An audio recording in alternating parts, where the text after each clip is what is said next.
Now, i-try naman natin tong isang napakaganda rin. But I've been looking at this for quite some time.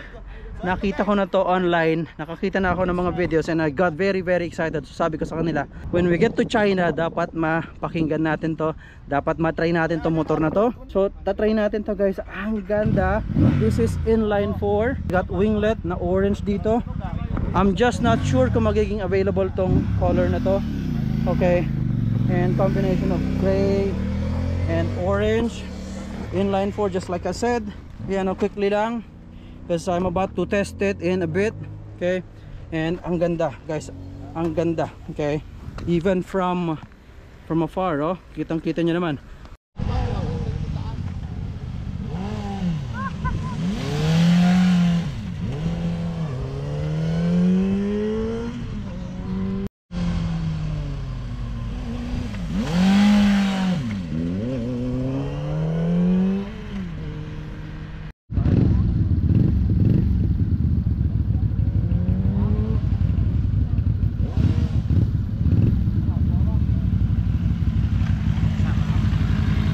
How is it?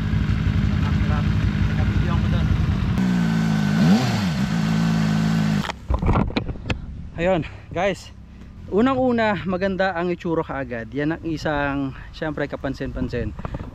This one comes in gray and orange, which is for most people siguro, you know, maganda.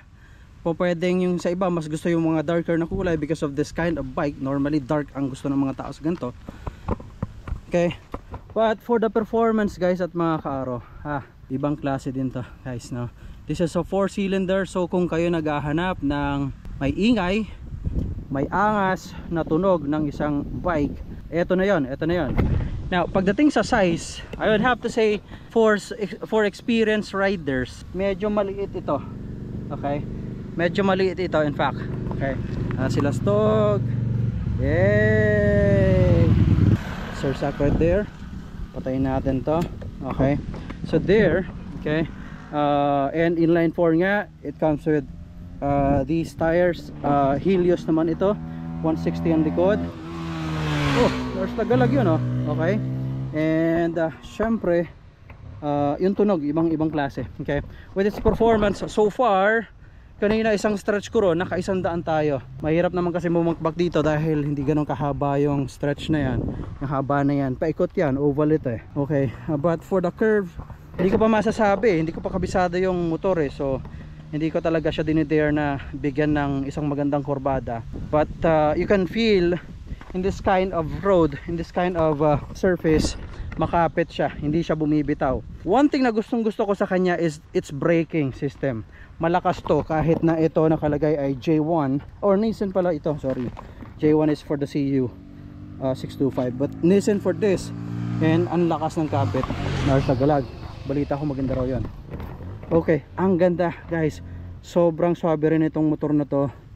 Aabangan natin pagdating sa Manila. Eto, wala pang dumadating nito eh.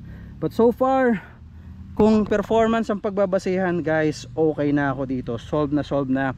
Pwede for beginner. Wag mo nga lang siyang masyadong bibigyan, kasi bibigyan ka rin niya. You know what I mean? Grabe ang energy niya, malakas yung makina niya. Good thing lang, matindi ang kapit ng Nissan brakes natin. Lalo ang harap. Kanina nung hindi ko pa binigyan ng likod, talagang you know, halos ang tawag dito, umaangat yung likod natin. Ganun siya. And basta this is something that I am really excited to see sa Manila guys. Marami makaka-enjoy sa inyo nito.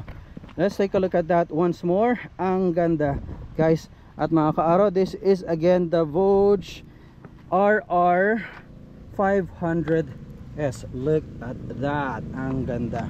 Okay, now, okay, and see the stock, there you go.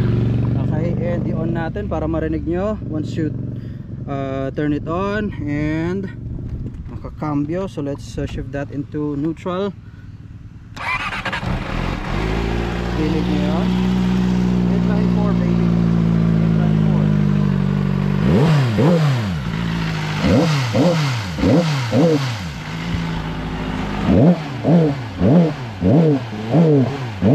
Nakalimiter ng 4. Look